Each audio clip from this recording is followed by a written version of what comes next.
Hello, everybody, and welcome back to Centimetre Perfect. My name is Jesse Dart. That is Liam. And Liam, as we head into finals and you head across to the other side of the planet, Yes. we're doing things a little bit differently here because What? the astute observers amongst us will know that while Liam is in Japan at the time that the weekly show is being released, Liam, you look awfully like you're in your normal studio. Have you Whoa. teleported, or have we done something really clever and pre-recorded these? Oh, we've got to check a few pre-recordings, Jesse, but that's okay.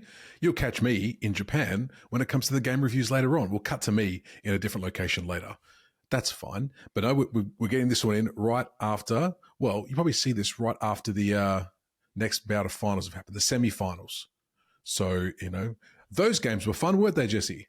They were. Wasn't it great to see those two teams win? And also, I'm sorry to those two teams that have been eliminated.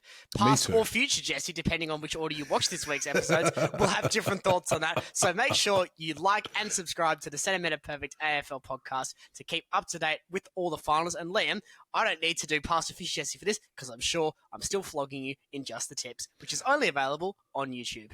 That is very true, Jesse. At @CMPerfect_AFL is where you can catch us. It's a handle for everywhere, but it's also on Instagram as well. When I put stuff up, I'm not going to make any promises for when I'm away. And that's fair. Maybe you could show us where you're watching the games from, though, Liam. Oh, maybe I can. I'll do that. That's a good idea, Jesse. I like your style. But today, Jesse, for our deep dive, which we're getting in now, we are going to be talking about one of the best teams, inarguably, across the last 20 or so years, I would say. Is that fair? I don't think that's even a debate. I think they are the best team over the last 20 years. Certainly in terms of the ability to stay in that top echelon for that period. Hawthorn may have had a higher peak. You could argue. Richmond, you could also maybe argue that for a higher peak. But, we're talking a club that won 2 premierships 15 years apart while still being dominant for the vast majority of that intervening time. And also now are staring at a preliminary final berth and potentially another premiership to extend that to 17 years. And you know what's important, Jesse, to tell the people which team we're talking about? That is the Geelong Cats, after all. The Geelong Cats, Jesse. Now, they haven't got here by fluke. They haven't got here by just, getting lucky. They've been a very, very good team off the field as well as on it across the last couple of decades. And that's what we're going to talk about today. That's what you want to deep dive into today. Is that fair to say? That is. We talked about a budding destination club in last week's episode, Liam, in the form of St Kilda. This week, we're talking about an actual destination club, and this has been as good of a draft, trading, and free agent strategy as you will see in the AFL anywhere. And to me, it's not even close. Fair to say, Jesse. Let's start off with the first little slide because, we like to educate as well as entertain on the Centimetre Perfect podcast. Smart trading. That's where we're starting. Reece Stanley, Jesse. What about Reece Stanley? So picked up over a decade ago now in 2014 off St Kilda, taken in exchange for pick 21. So a nice deal there for Geelong because Stanley at that point, a younger player, still developing player. So someone you don't mind giving up a pick in that kind of range for. I think that's an equal sum risk for Geelong. You're almost getting a project player still or a developing player for the cost of what you would need to give up anyway in the draft. So I think that's quite a snazzy deal from the Cats there. Ooh. It's turned out that Stanley has been one of the most reliable and consistent contributors for the Cats. He's held down that ruck role for many years now. Geelong have forever been linked with, quote, better ruckmen. Yet Chris Scott has stuck with Reece Stanley, and it's borne ample amounts of fruits in that time. Absolutely. Baz Lenker, obviously a recent addition to the old Geelong Cats. That he is. Picked up last season in the trade period for picks 17 and 38 as part of a big multi-club deal, which we seem to love to do these days. We love the mega trades on Trade Radio, whether believable or farcical. They always seem to get a bit of mileage around this time of year, actually. We're getting pretty close to silly season. Isn't it fun when you get those ones that pop up and one team's like, this is a great trade, and the other two teams involved in that trade wouldn't get anything out of it? I've seen a few of those this offseason. With Charlie Colonel and Zach Merritt purported to be on the move, I suspect we're going to see some truly incredible mega trades coming from Trade Radio, and none of them will make any sense. Back to Bailey Smith, though. He's obviously the focus here. Traded for picks 17 and 38. We talked about list management and trading and quality contracts a few weeks ago, Liam, in one of our deep dives. And I graded Bailey Smith at that point to be the second top tier of the long-term contracts because he was coming in off the ACL. That is true, but I still think this is a fantastic trade. because you're getting a guy that you know can perform for pick 17. That's not. It's a high draft pick. It's not a super high draft pick. So well, for a superstar like Baslenka, and obviously he was pretty desperate to get out of the doggies for reasons only known to him. Getting 17 for that, I think, is unders. I know you've got the second pick at 38, but you'd say that's pretty good deal for the Geelong Cats in that regard. You'd be pretty pleased. Yeah, you'd be very pleased, 100%. Who's next off the ranks? Jeremy Cameron. This is probably the biggest of the trades in terms of quantity and stock. Traded in 2020 for picks 15, 18, and 25. Cameron at this point already one of the best forwards in the competition. They don't win the 2022 premiership without him. You do that trade 7 days a week and twice on Sundays with the benefit of hindsight. I think you'd be pretty happy with it at the time as well from a Geelong point of view. It's a smart trade. And I think it goes to show as well that the Cats back their ability to develop outside of the high end of the draft. Yeah, 100%. On the spot, Jesse, do you know who the Giants got for 15, 18, 25? I did look at this when I wrote this episode about 6 weeks ago. None of it was significant. 6 weeks ago, no significance in there. Wow. Certainly nowhere near laying a glove on Jeremy Cameron. No, you'd be happy with that, wouldn't you? He's been a superstar as Jeremy Cameron. Jack Bowie, Jack Bowie, Jack Bowes. Thank you, Jesse. And pick 7 coming in 2022 for a future third in Jai Clark. Yeah, remember when Gold Coast were the ha-ha team and not semi-finalists? Yes. And they had to salary dump Jack Bowes and also give Geelong pick 7 in exchange for nothing. That's this trade. Geelong were happy to gleefully open up their arms to this deal. Jai Clark, he is getting some exposure now, played for the Cats in that qualifying final against the Lions, so he's entrenched himself right in amongst that best 22. That's a pretty good result, and Geelong, again, continues to develop no matter where players are taken on the draft board. Clark looks like a good player for the future. I strongly suspect that both him and Bowes would be considered wins in Geelong copybook, given they gave up next to nothing for both of them. Bargains all over the place. Who's up on the table next, Jesse?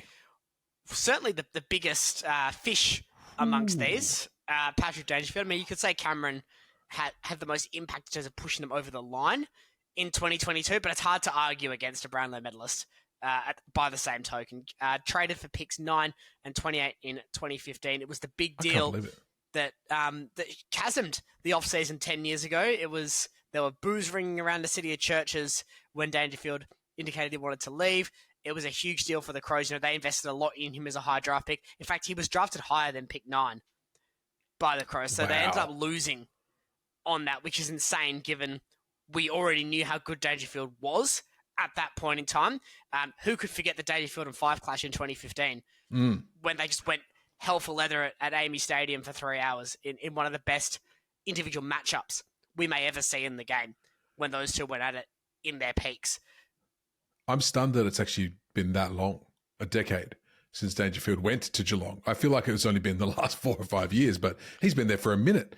I always pictured him as like a Crow for a long time, but I'm guessing based on that. He was a Crow for, I believe, 6 seasons.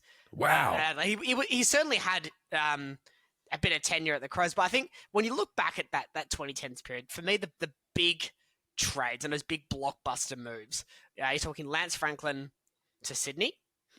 Yep. You're talking Patrick Dangerfield to Geelong, and really those two in isolation. I mean, Judd's before that, Cameron's after that. You know, in terms of megastars and, you know, players beyond that realm of elite moving, you know, Dangerfield's with there alongside Franklin really only in my books as those big movers. And maybe that's a deep dive during the off-season, Lam. What are some of the biggest trades we've seen in VFL, AFL history? Because there's been a few that have really shaped clubs' fortunes, both good and bad. Certainly easier to say for Geelong that their fortune was shaped well with the trade for Dangerfield. But Liam, 2017, the Crows minor premiers losing the grand final to Richmond, you know, could it have been different with prime Patrick Dangerfield, who won the Brownlow the year prior? Hey, look, he's only slowing down a little bit as well. Like, he's been around the traps for a long time, but he's still one of the superstars of the game. Like, you trust him with the ball in hand every single time, more or less. So, you know, he's a superstar of the game, is old Paddy. Ollie Henry, traded in 2022 for pick 25. That seems like a pretty good deal, Jesse. Yeah, you don't mind that. A clear best No. 22 player picked up for a high-ish second-round draft pick in the current system. I think that's a trade you do every day of the week at this point, especially for a club like Geelong, who have had such good success at all ends of the spectrum when it comes to recruitment. Very, very few misses. In fact, it was a lot easier to find hits for this than it was to find misses, and Henry has been another one of those positives. And then finishing up with Tyson Stengel, who came through free agency, but still a good pickup for the Cats. Yeah, and the only really notable free agent here. So Yeah. for all the brouhaha and jiggery pokery and silly buggers about how Geelong recruit players X, Y, and Z, they've only really done Stengel through free agency in terms of big names and all Australian caliber names. Dangerfield had to be traded, Cameron had to be traded, Smith had to be traded. Yes, players do have too much power in these negotiations. We've talked about that on this podcast before. Undoubtedly, we'll talk about it again. Mm-hmm. But the fact is, Geelong still had to give up something. They didn't get something for nothing. No, but... Jack Bowes, yes. Sure. But that was more Gold Coast being bad at list management at that time than specifically Geelong. That were really bad for a while, weren't they? The old Suns, the poor buggers, couldn't catch a break. Freo was the beneficiary of a lot of those trades. Thank you very much. But Jesse, trading is only one part of the piece of the pie. Obviously, we've got lots of evidence that they've been really good at it, but the other part is the draft. Yes. Now, it's really easy to kind of go, oh, this person was picked up here really late in the draft, but it turned out to be a superstar. It happened quite a bit. Look at Lachie Neale, who's 63, like right down the bottom. But the Cats have been sublime at the draft as well. And apologies for the next slide. It's going to be an absolute text nightmare, but you're going to get it anyway. Here we go. Whoa. Call this slide Text Walker because it's everywhere. Look, you just gave me such a list full of stars, Jesse. I had no other choice but to pack them all in. Where do you want to start? Let's start top left and work our way down and then eventually across. Sean Manatee. I've now coughed. Sean Manatee taking pick 36 in 2023. Good pick up there for the Cats. They'll be very pleased with that one. Jake Kolajasny, who has been part of that Geelong list now for over a decade, picked 43 out of Tasmania back in 2013. He's never been a world beater, but he's been a handy option to have for Chris Scott down back, so certainly can't complain about that. Max Holmes, who's right in that conversation for the most underrated player in the competition right now. And let's be honest with ourselves, he is right in that conversation. He's very, very good and doesn't get the plaudits that he should. Pick 20 in 2020. Isn't that nice? And that was almost written in the stars that he was going to be good with the draft. And keep in mind, the 2020 draft was really quite bad at the top end. So Geelong have absolutely made out like robbers with that. Lawson Humphreys picked up out of the Swan District's reserves side in the Waffle with pick 63 in 2023. What a stellar pickup that is. Mitch Duncan, who has announced his retirement this season, he's been with them for 300 games, pick 28 in 2009. Premiership player at the Cats, an integral part of their midfield for a number of seasons as well. Tom Atkins, pick 11 in 2018, one of the higher draft picks we've seen, but it wasn't any old pick 11. Oh, no? Because it's pick 11 in the rookie draft. That's what our asterisk means there. So a rookie draft pick from Tom Atkins, that is a great get. 100%. As is rising star Ollie Dempsey, who's taken pick 15 in the 2020 run rookie draft. Where are they finding these people? It is extraordinary, the success they've had. Oh, I mean, it goes to show though, Jesse, like how this is, it's so interesting to see, like, you bring up a list of names from, let's say, Essendon, right? Which we have done previously. You can go back and see those trades and drafts. This is the anti-Essendon. It's the anti-Essendon. Before we get to the second part of this list, because it does keep going with superstars, what do you reckon it is, Jesse? What do you reckon makes Geelong so gosh darn good at this part of the business? Well, they clearly understand that they have a need to develop, and that you're going to have very different players developing at very different stages. I get the sense Geelong are really happy to let players develop at their own pace within the club, within the VFL system, and aren't afraid to take mature age players. He didn't make this list, but Tim Kelly was a mature age draft pick as well, and was elite at Geelong. Humphreys, mature age on a technicality. Sean Manor, despite winning Best Young Player in the awards this season, mature age pickup. What I like about Geelong the most is the fact that they'll happily identify where players have raw traits and will develop that. If as long as the player has the intangibles and those abilities and those innate characteristics, they can work with the rest. And part of that is the luxury of having a very good team already, so you can invest the time into these players. But they've gotten themselves in this position now where they can just consistently churn. Well, I guess that's what it is, right? Because they've been such a good team for such a long time. It must mean that the back office is less reactionary, and they're kind of making small tweaks to be proactive in looking towards their future, which is, something that no other team can say they can do. Is there any other team that comes close to Geelong in this facet? Sydney were there for a bit. Without the ultimate success outside of 2012. They were able to do it for a while. West Coast have in the past. Certainly for the better part of a decade and a half from, say, 2005 to 2020, minus that bizarre season where they finished at the bottom and then win the prelim final next year, that 2010 to 2011 period. I would say those two would be your best comparators. But, Geelong are creeping on to 2 decades now. Yeah. 2 more seasons of this, we can comfortably say 2 decades, because remember, they weren't particularly fantastic in 2006. So it really was a massive leap into 2007, and then just a continuation of brilliant football by and large from there. And you only need to look at the amount of finals that Chris Scott has coached in, grand finals that Chris Scott has coached in, premierships that Chris Scott has won to see that fact. Getting back to the list, though, Graham Myers, pick 57 in 2017. Shannon Neal, a star key forward, didn't have too much of an impact in that qualifying final in, but pick 33 in that really bad 2020 draft. We know how much I hate redrafts because they're stupid. Yes. But in terms of the best players in that draft, you'd be talking Neal and Holmes being very close to that top 10. And we're talking picks 20 and 33. Neal, a big, burly key forward. Gee, I wonder if Geelong have had any of those in the last 20 years. It's just been a brilliant way to just revolve through talent. Minus the blonde headbands, they've always seemed to identify the characteristics that make their players work, and just bring in a new one. But that's what it is, though, Jesse, right? They can see that Tommy Hawkins is coming towards the end of his career. They're like, well, we need a big old boy to get in there and be his understudy. Get him a few years as his understudy, so when he finally sunsets, hello, Shannon Neal's here.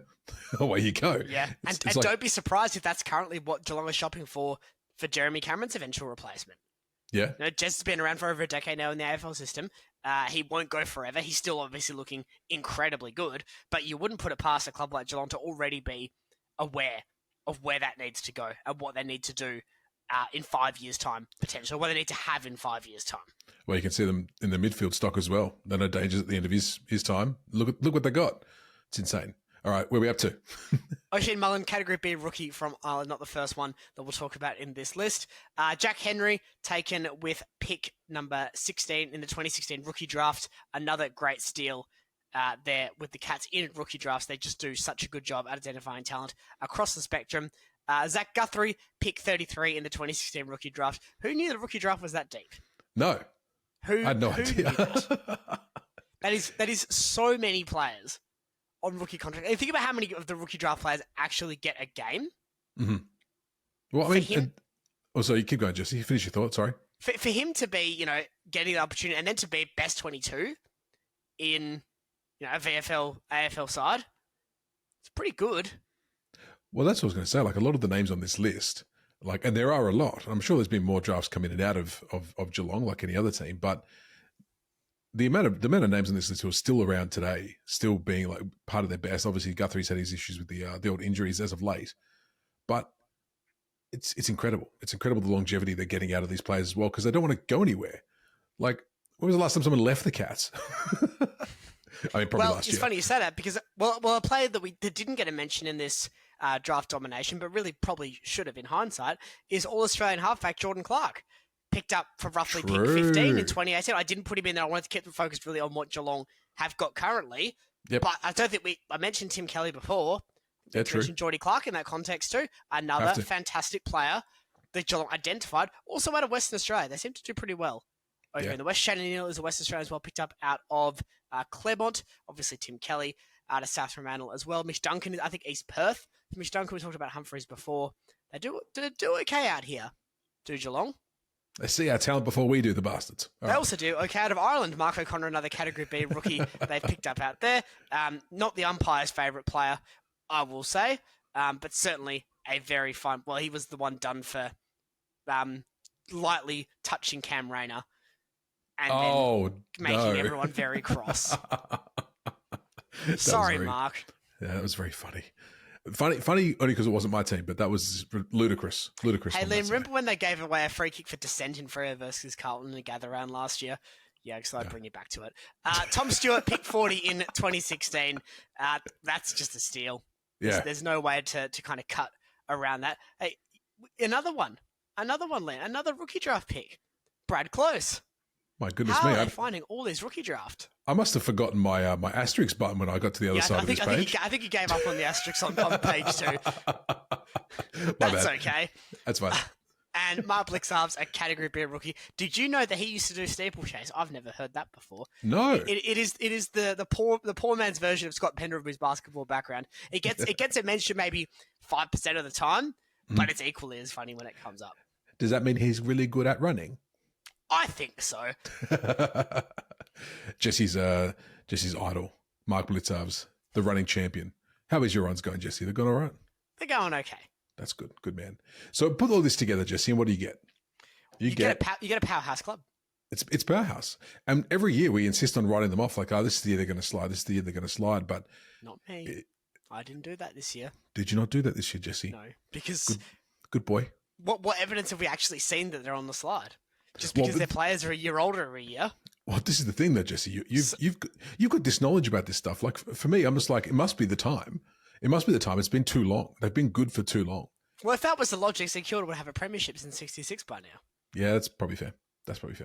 But no, it's starting to see, like, I won't make this mistake next year when we do our preview for the year ahead.